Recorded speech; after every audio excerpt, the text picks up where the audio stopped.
The cold wind had already started hours before the storm fully formed. But Ethan never thought it would grow strong enough to swallow an entire valley.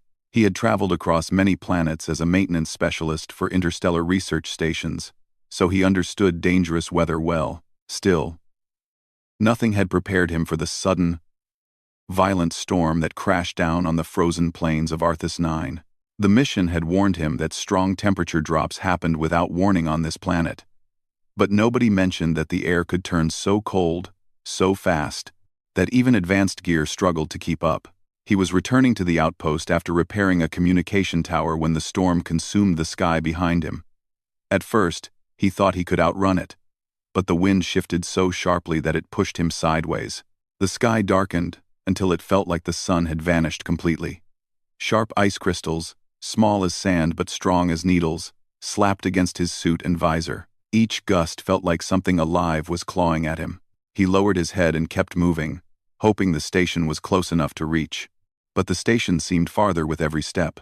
His visor blurred from the frost forming on the outside. His boots sank into the snow as if the ground wanted to swallow him. His wrist navigator blinked red low power. The storm interfered with his positioning signal. Ethan breathed slowly to save oxygen. But even the inside of his helmet grew cold. His insulated gloves stiffened. His legs felt heavy. He finally accepted that he wouldn't make it back to the outpost before the storm overpowered him. He searched for shelter, any shape or shadow on the horizon. But the world was white.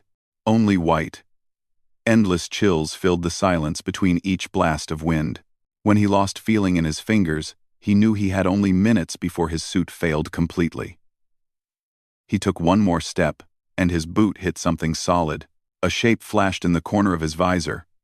Dark. Moving. Not the wind. He turned quickly and saw a tall figure stumbling toward him through the blizzard. It was impossible for a human to survive this weather without proper gear. So when the figure stepped closer between the waves of blowing ice, Ethan realized it wasn't human at all. Her skin was pale blue with patterns that glowed faintly, the marks shifting every time the icy wind hit her. Her white hair whipped around wildly. She wore a thin, protective cloak, not enough for a storm like this, but she moved with determination, as if she had done this 100 times. Ethan's heart jumped. Arthas 9 had a native alien species, but they rarely made contact with humans. The researchers called them Ashaeli. Quiet. Reclusive. Some said they avoided humans entirely. She reached out a hand toward him. Her fingers were long, glowing faintly at the tips. Her voice struggled to rise above the storm, but he heard her through his suit speakers. "You should not be here alone," she said. Ethan tried to speak, but his teeth chattered too hard. Storm caught me. I'm trying to get home." She looked at his fading visor, his slow steps, his stiff limbs. "Your warmth is failing," she said. "You won't live long out here." "I know," he mumbled. She grabbed his arm with surprising strength and pulled him toward her side. "There is shelter." "Not far. You must walk." He didn't know if he had the strength left, but he nodded. The alien girl leaned against him, guiding him through the storm in a direction he wouldn't have chosen on his own. Her steps were steady, almost graceful. Even as the snowstorm tried to tear them apart, she kept her glowing hand on his arm, and each time her fingers brushed his suit, he felt a strange warmth spreading through the fabric. Ethan forced his legs to move, letting her lead him. The world continued to shake around them, but her presence created a small bubble of calm. Her glowing patterns moved like soft lights across her skin, almost hypnotic. She didn't seem afraid. She didn't even shiver. He wondered if she truly felt no cold, or if she was simply used to surviving in it. After several minutes that felt like hours, a large shape appeared through the storm, something curved, like a half-buried stone dome. The alien girl guided him toward an opening that only appeared once they stood directly in front of it. A gentle energy field swept aside as she placed her hand on the entrance, allowing both of them to pass inside. Warmth rushed over Ethan's body the moment they crossed the threshold. He gasped as his visor cleared and he felt heat on his skin again. The shelter closed behind them like a protective cocoon. Inside, The space was softly lit by the same glowing patterns he saw on her skin. Stone walls curved outward, and the center of the shelter had a small pool of warm light rising from the floor. He collapsed onto his knees, exhausted and shaking. The alien girl quickly knelt beside him and placed a hand on his shoulder. Her touch was warm, too warm for someone who had just walked through a storm. "Stay awake," she told him firmly. "Your body must not sleep yet. The cold is deep in you." Ethan tried to lift himself upright, and she helped him without hesitation. She placed him next to the glowing pool, and its warmth seeped through his suit. He breathed deeply, feeling life return to his fingers. "Thank you," he whispered. She tilted her head slightly. "You are human. You should not have come out during a storm." "I had to fix the tower," he said. "Didn't expect the weather to turn so fast." "The storms here don't ask permission," she replied. "They take whatever they want." Her voice held a quiet sadness. He finally got a closer look at her. She was young, maybe similar to a human in her early 20s. Tall, slim, but with strong limbs shaped by a life on a harsh planet. Her eyes glowed like soft silver, reflecting the warm lights inside the shelter. Her breathing was calm, but her cloak was ripped in several places, showing that even she had struggled outside. "You saved me," Ethan said. She looked away for a moment, almost shy. "I sensed someone was out in the storm. I went to find you." "Why?" he asked softly. She hesitated. "Because I know what it is like to be trapped in it." Her fingers brushed the inside of her cloak where scar-like patterns ran along her ribs, glowing faintly. He didn't ask what happened to her. The pain in her eyes already told enough. He removed his helmet slowly and let his face warm up. The air inside the shelter felt clean, warmer than anything outside, and filled with a faint scent like fresh rain. "What should I call you?" he asked. The alien girl studied him like no human had ever done before, as if deciding whether to trust him. After a moment, she spoke softly. "My name is Lyra." "Ethan," he replied. She repeated his name, testing the sound. "Than." He smiled faintly. "Close enough." Lyra sat beside him near the glowing pool. "The shelter's heat keeps us alive. But it won't be enough for long. The storm outside is growing louder." He listened. The wind roared beyond the walls like a great beast pounding to get inside. "Will the shelter hold?" he asked. "Yes," she said. "But you will not. Your suit is damaged. Your core temperature is too low. Even with the pool's heat, you may not recover fast enough." He looked at her, confused. "Then what do we do?" Lyra took a slow breath, her glowing patterns dimming and brightening again, as if thinking deeply. "There is an old truth among my people," she finally said. "When the storms steal too much warmth, when no fire can save you, only shared warmth can." Ethan blinked. "Shared warmth?" She nodded. "Two bodies together can survive when one alone cannot. Your human biology loses heat quickly. My body produces heat differently. Together, we can balance it." He swallowed hard, not out of fear, just surprise. Her voice had no hesitation, no embarrassment. She was explaining survival, nothing more. "You're sure?" he asked quietly. "Yes," she said. "If we do not share warmth, you will not last the night, and neither will I. The storm is too strong. The shelter's energy weakens each hour." His eyebrows rose. "You went out there, even though you didn't have enough energy to take care of yourself?" She lowered her eyes. "I could not leave you to die." Ethan felt something shift inside him. Gratitude. Respect. Something deeper he couldn't name yet. He moved closer, and she mirrored him slowly. Outside, the storm screamed. Inside, Lyra met his eyes. "Only our shared warmth can save us," she said softly.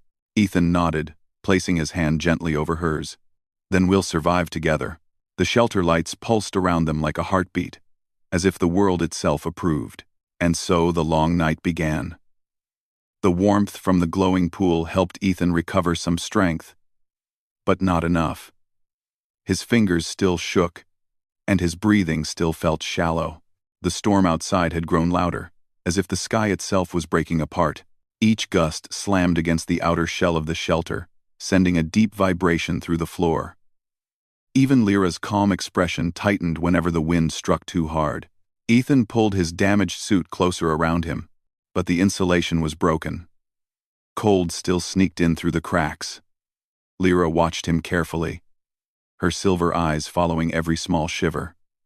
She moved a little nearer, her own glow softening. "You are still losing heat," she said. "The storm will last many hours. We must do something soon." Ethan nodded slowly. He didn't want to collapse. He didn't want to become a burden. He had traveled across 9 planets without ever needing someone to save him. But tonight, he had no choice. He tried to stand, but his legs wobbled. Lyra immediately reached out and steadied him, her hands warm like living fire. "You should not push yourself," she said softly. "I'm fine," he muttered, though he clearly wasn't. She gave him a small, almost amused look, like someone gently calling out a stubborn child. Ethan managed a tired laugh before sinking to his knees again. Lyra knelt in front of him, her glowing patterns brightening as she examined the frostbite forming along the edges of his gloves. "This is worse than I thought," she whispered. "The storm outside drains energy from everything. Even our shelters struggle. My kind usually travel in groups to share warmth when storms hit. I came alone to find you. That means we must rely only on each other." Ethan looked up. "I trust you." Something in Lyra's chest tightened at those words. Her people rarely heard trust from humans. They lived far from the research stations, preferring silence and distance. Most humans only saw them as quiet shadows in the snowy valleys. But Ethan saw her as someone who saved him, someone trying her best with whatever she had. She breathed gently. "Then listen carefully. Shared warmth requires closeness. Your human body loses heat fast, but you also respond strongly to external warmth. My body produces heat through glowing energy channels.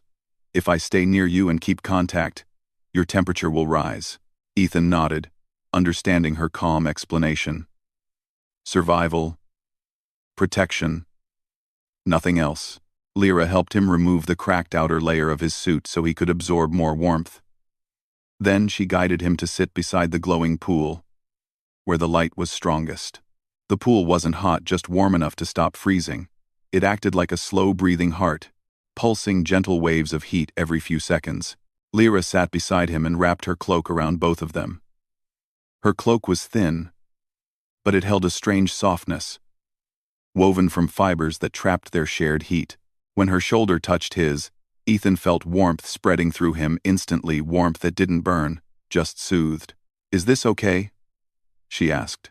"Yes," he said, leaning slightly into her for support. "Good," she whispered.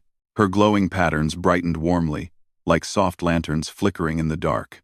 Ethan could feel life returning to his body. His hands tingled painfully at first, then slowly relaxed. His breathing steadied. Lyra placed one hand on his shoulder and another on his arm, letting her natural heat pass into him. She was careful, controlled, gentle. After a few minutes, she spoke quietly. "You humans burn heat quickly, but you also create strong internal warmth. I can feel yours waking." He chuckled a little. "Is that good?" "It is very good," she said, sounding almost relieved. "It means you are fighting." He relaxed deeper against the warm stone floor, and Lyra adjusted her cloak to keep the heat trapped around them. Her presence gave him strength he didn't know he had left. Outside, the storm howled with wild anger. Inside, they remained in their small circle of surviving light. For a while, neither spoke. Silence settled between them. Not awkward, but peaceful. Lyra's breathing was calm and steady, matching the slow pulse of the shelter's glowing walls. Then Ethan opened his eyes. "How did you know I was out there?" "The storm was too thick to see anything." She hesitated before answering. "My people can sense shifts in warmth. When something alive is in danger, the cold around them changes. I felt a human warmth fading near the valley, so I went." Ethan frowned softly. "You risked freezing for a stranger?" "You were not a stranger," she said gently. You were someone who needed help. That is enough. He swallowed. Thank you. Lyra lowered her gaze. I did not save you alone. You walked with me. You trusted me. That matters. A soft smile pulled at Ethan's lips. He had met many alien species in his travels, but none spoke with such sincere simplicity. Every word from her felt honest, pure, grounded in experience rather than pride. He studied her features, the glowing lines across her cheeks, the frost-kissed hair that framed her gentle expression, the faint trembling in her fingers she tried to hide. Are you cold too? He asked quietly. She paused, her voice softened. A little. I used much of my energy finding you. Then she slowly leaned her head against his shoulder. He didn't move away. Her breath warmed the air near his neck. Her glowing patterns dimmed and brightened in slow waves. We must share warmth equally, she murmured. You give some, I give some. Ethan adjusted his position so she could rest more comfortably. He felt her relax, muscles unwinding under the safety of their small shared space. Minutes passed. Then, an hour. The storm outside intensified, beating the shelter like fists pounding at a door. At times, it sounded as though the wind screamed in frustration, as if angry that two small beings inside refused to give up. Lyra listened to it with sadness. This storm is not normal, she said. Something has changed in the land. Ethan frowned. Is it dangerous? Very, she whispered. My people believe storms like this come from deep under the ice, from ancient currents in the planet's heart. When the ground grows restless, the sky grows violent. And it chose tonight. Yes. His voice was quiet. Will we make it through?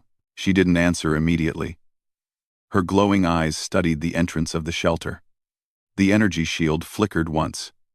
Barely noticeable, but enough to make Ethan tense. We must keep each other warm, Lyra said. If we do that, we have a chance. Ethan nodded. He adjusted the cloak around her shoulders, and she smiled faintly, touched by the gesture. You care too, she whispered. Of course I care, he replied. You saved my life. I wouldn't let you freeze either. Her silver eyes softened. Most humans don't say things like that to my people. Well, I'm not most humans. She looked at him for a long moment, studying his face, his sincerity, his warmth. Then she rested her forehead gently against his shoulder. I can feel that, she murmured. You mean your words. Hours slipped by slowly. The storm outside refused to calm, but the warmth between them grew stronger. Lyra's glowing patterns wrapped around her arms and chest like gentle ribbons of light, spreading warmth across Ethan's body. He felt stronger. She felt steadier.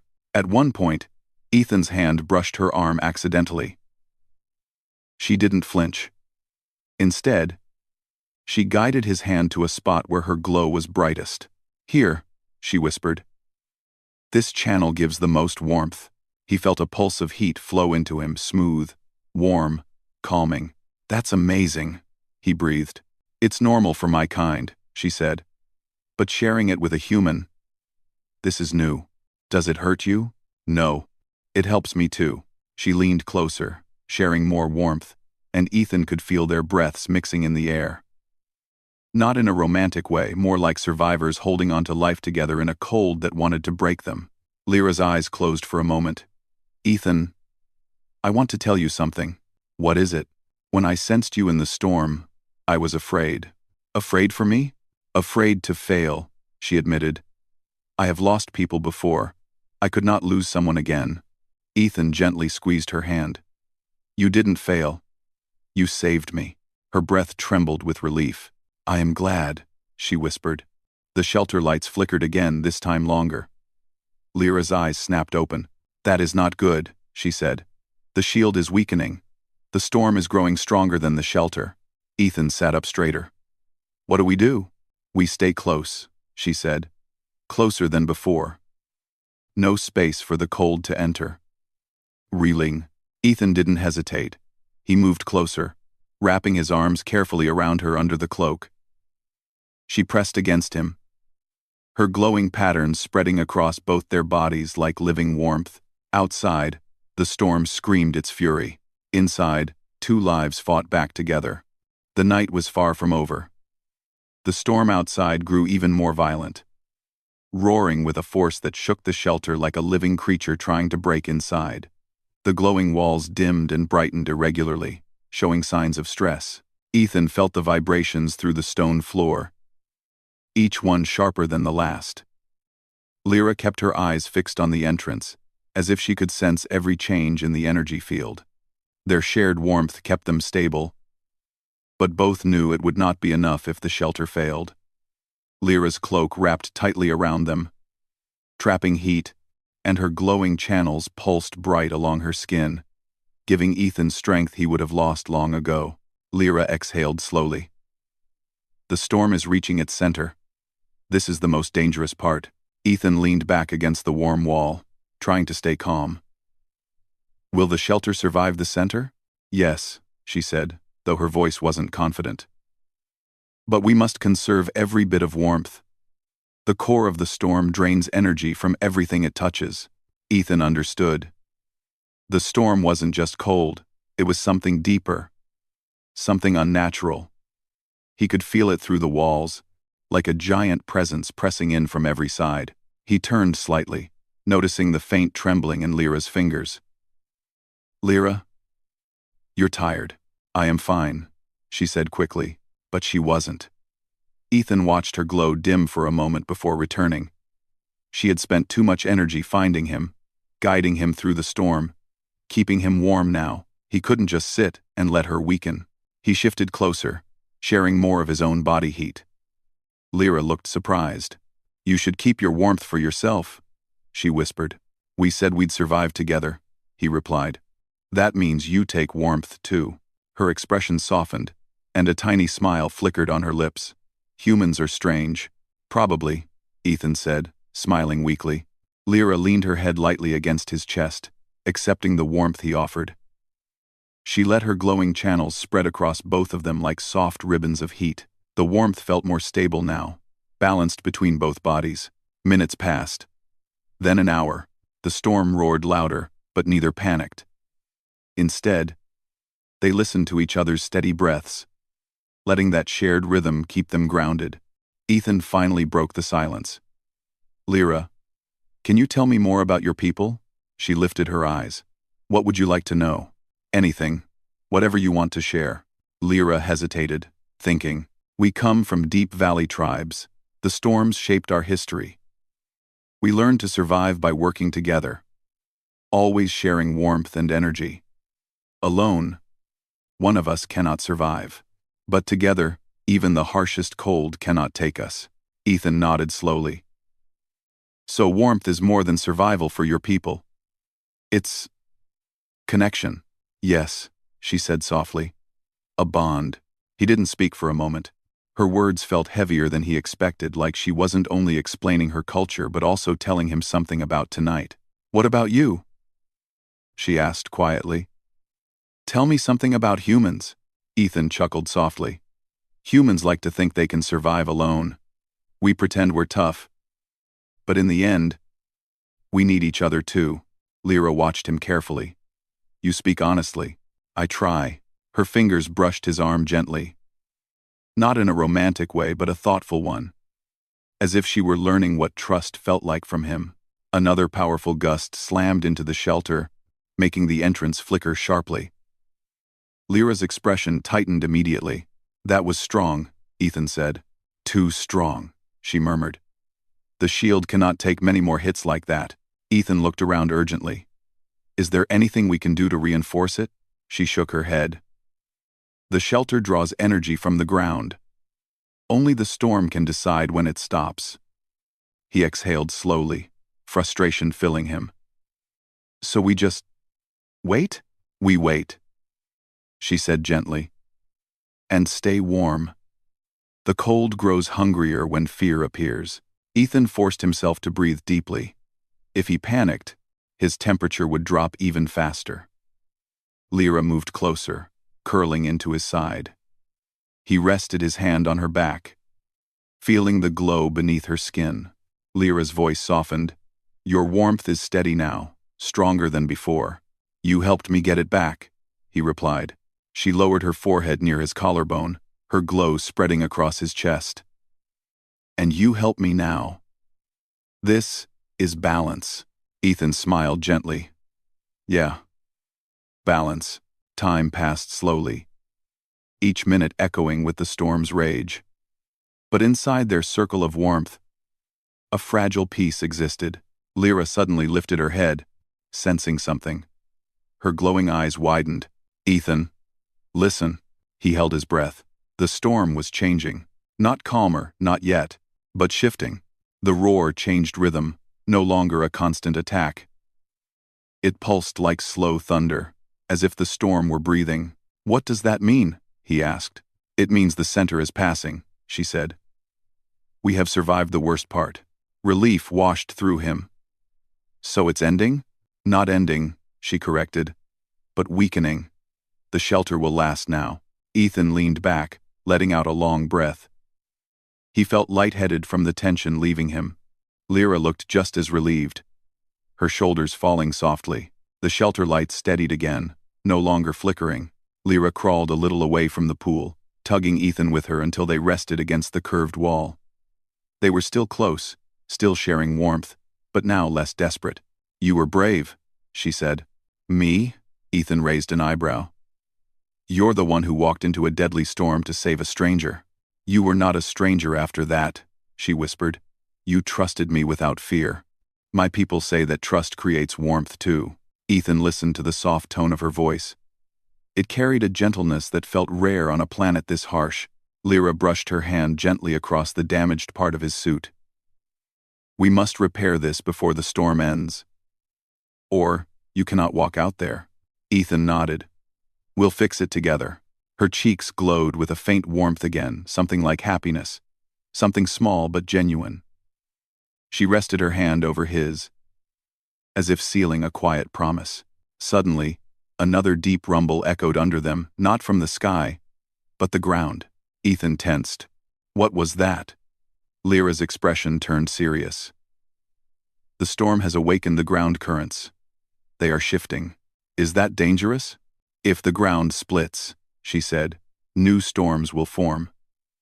We must leave the shelter, once the storm calms, before the land changes. Ethan straightened, alert. When will it calm? In a few hours, she said. We need to rest until then. Ethan's body felt drained, but the shared warmth kept him awake enough. Lyra pulled the cloak around them, tucking them into a small, protected space beside the glowing pool. You should sleep a little, she said. I don't want you freezing while I sleep. I will not freeze, she assured gently. You have given me enough warmth to last. And I will stay close. Ethan hesitated but finally nodded. Lyra guided him so his head rested on her shoulder. Her glowing patterns brightened, keeping a steady warmth around him. He felt her heartbeat. Calm and soothing. Will you rest too? He asked, voice low. I will watch over us, she whispered. He wanted to argue, but exhaustion finally won. His eyes closed, and for the first time since the storm began, he felt safe. Lyra watched him carefully. She gently adjusted his damaged suit, smoothing the fabric so no cold pockets could sneak in. She wrapped the cloak tighter and let her own body's warmth flow steadily into both of them. Outside, the storm slowly softened. The howling turned into long, tired sighs of wind. Snow no longer pounded, only drifted softly. Hours passed. Ethan slept with his face pressed gently against Lyra's shoulder, his breathing deep and peaceful. Lyra stayed awake the whole time, protecting him with quiet determination. At last, she touched his cheek lightly. Ethan, wake. The storm has weakened. His eyes opened slowly. The shelter lights glowed peacefully now. The rumble of the cold winds had faded into a distant whisper. It's morning? He asked. Lyra nodded. Yes. And we must leave before the land shifts. Ethan stood with her help. His legs felt stronger, his body warm. But when he looked toward the entrance, fear returned. The energy shield flickered weakly, barely holding. We made it, he whispered. Lyra stood beside him. Together. Outside the shelter, a new world waited, quiet, dangerous, and changing rapidly. They would step into it soon. But neither felt alone anymore. When the storm finally weakened, the shelter's walls stopped shaking. The glowing lines across the stone turned steady once more, no longer flickering, as if fighting for survival. Lyra stepped toward the entrance and placed her hand against the energy field. It shivered, and then slowly opened a narrow path to the outside. A burst of cold air rushed in, but it was nothing compared to the wild storm that had nearly killed them. Ethan walked forward carefully, his damaged suit still patched with whatever repairs Lyra managed using fibers from her cloak. The suit was no longer reliable. But he felt stronger now, warm from hours of shared heat. Lyra's presence beside him made him feel steady, as if her quiet strength had become part of him. They stepped outside. The world had changed. The once smooth snowfields were now jagged with cracks that stretched far across the valley like frozen lightning. Ice pillars had formed in strange patterns where the storm had slammed the ground, and the sky still swirled with heavy clouds even though the worst had passed. The landscape looked like a world caught between winter and waking. Ethan inhaled slowly. This doesn't look like the same place. It isn't, Lyra said softly. The storm reshapes the land. Nothing remains as it was. The cold hit Ethan's patched suit, but Lyra stepped closer, letting her body warmth shield him from the worst of it. Her glowing patterns brightened instinctively as she adjusted to the outdoor environment. Even weakened, she still moved with confident grace. "We must hurry," she said. "The ground is not stable. The cracks will widen." Ethan nodded. "Which way to the outpost?" Lyra pointed toward the far side of the valley, where faint structures peeked through the leftover storm fog.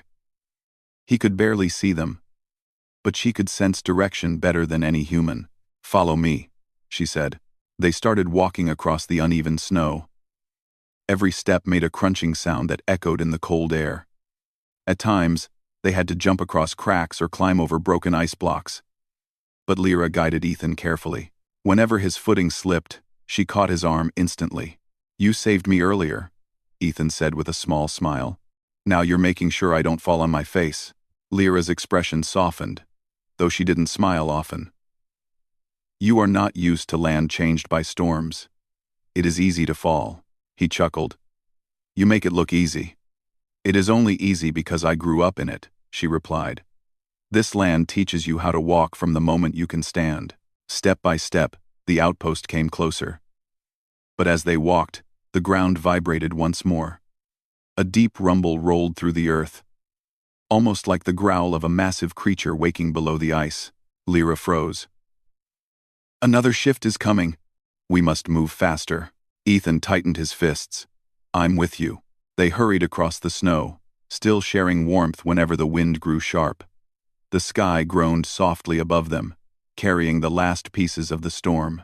Snowflakes drifted down in slow spirals, landing gently on Lyra's glowing skin before melting instantly. Ethan watched her for a moment, fascinated. "Lyra, does the storm not hurt you the way it hurts humans?" Lyra shook her head. "It hurts, but my body heals faster. The energy inside me protects me." He nodded, impressed. "Your people are stronger than we understood." "We are not strong alone," she said quietly. "Strength comes only when we share it." Ethan felt the weight of those words. After surviving the storm with her, after sharing warmth through the long night, he understood exactly what she meant. The outpost walls were finally visible now, tall and silver, standing like tired guardians against the storm's leftover winds. Ethan felt a wave of relief wash over him. "We're almost there." But before they reached the final slope, the ground cracked sharply behind them. Ethan turned. A long line split open across the valley floor where they had just walked. Snow and ice collapsed inward, revealing a dark abyss below. Ethan's breath caught. "If we had been slower." "We were just fast enough," Lyra said calmly, though her eyes tightened with concern. "But the cracks will continue. We must not stop." They climbed the slope toward the outpost. Ethan's legs had regained strength, but the cold still nipped at the weak spots in his repaired suit. Lyra pressed closer, letting her warmth cover him from the harsh wind blowing downhill toward them. He whispered, Thank you. You do not need to thank me, she replied softly. I am here with you. The closer they approached, the more anxious Ethan felt, not from danger, but from something deeper. He didn't want this to end. He didn't want to return to the outpost and see her walk away into the frozen valley, back to her people, leaving him with only memories of a night that changed him. Lyra sensed his quiet shift. You are thinking something, she said. He hesitated. I don't want to say goodbye too soon. Lyra stopped walking. The wind slid around them, carrying snowflakes across their joined shadows. Her silver eyes lifted gently. You do not want me to leave? No, Ethan admitted quietly. I don't.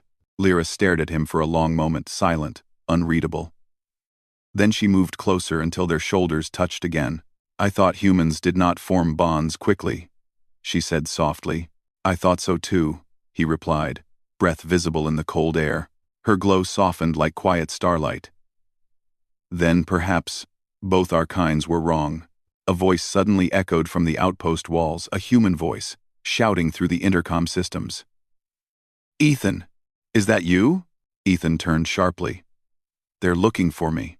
Lyra stepped back just enough for him to walk forward, but her hand remained on his arm for one last heartbeat. Go. They need to see you are alive. You're coming with me, Ethan said firmly. Her eyes widened slightly. Humans do not welcome my kind easily. They will welcome you, Ethan said with certainty. Because you saved me. Because I want you there. Lyra looked toward the outpost, unsure. Your people may be afraid. They do not understand my kind. Then I'll explain, Ethan said. I'll tell them everything. She lowered her gaze, her glowing patterns dimming softly. If I step inside human walls, I cannot return to my tribe for a long time. They will see it as choosing another path. Ethan's heart tightened. I never want you to lose your home. Lyra touched her chest gently. Home is not a place. For my people, home is where warmth is shared. Ethan swallowed the emotion rising in his throat. Then stay with me. Her breath trembled softly in the cold air. I will, she whispered. Together, they approached the outpost. The metal gate opened slowly as human workers rushed out with blankets, medkits, and scanners. They surrounded Ethan quickly, shouting questions, checking his suit, making sure he was stable. He answered as best he could, but his attention kept drifting back to Lyra. Several humans stared at her in shock, unsure whether to approach or stay back. Her glowing patterns dimmed in nervousness, but Ethan stepped between her and the crowd. She saved my life, he said clearly. Any help you want to give me, you give to her too. The workers looked uncertain, but Ethan's voice carried weight. He had been part of the research team for years. They trusted him. A medic stepped forward. We'll take care of both of you. Come inside quickly. Lyra followed Ethan into the outpost. Warm lights filled the hall, and machines hummed softly. Humans glanced at her with wide eyes, not used to seeing one of the valley tribes up close, especially inside their metal walls. Ethan walked beside her, offering his presence like a shield. Inside the medical room, Ethan sat on a long table while medics checked his vitals. Lyra stood nearby quietly, her glowing hands folded together. She looked wary but calm. When the medics finished, Ethan waved them away gently. Thank you. Now give us a moment. They left the room. Ethan stepped toward Lyra. Are you okay? Yes, she whispered. But everything here feels loud. Humans tend to build loud things, he said with a soft grin. She returned a tiny smile, her glow brightening. But you are here. That makes it gentler. Ethan exhaled slowly, relief settling inside him. Lyra, what happens now? For you. For us. Lyra walked closer until she stood only a breath away. We survived the storm together. We shared warmth. In my people's tradition, that creates a bond, stronger than weather. And in human tradition, Ethan said softly, that means we don't walk away from each other. Her eyes softened. Then we will not walk away. He reached out and gently took her hand. Her glow brightened like quiet sunlight. Outside, the storm finally died completely. Inside, two survivors stood together, no longer strangers, no longer alone, ready to face whatever new world waited beyond the thawing valley. Their warmth, once used to survive the storm, would now guide everything that came next.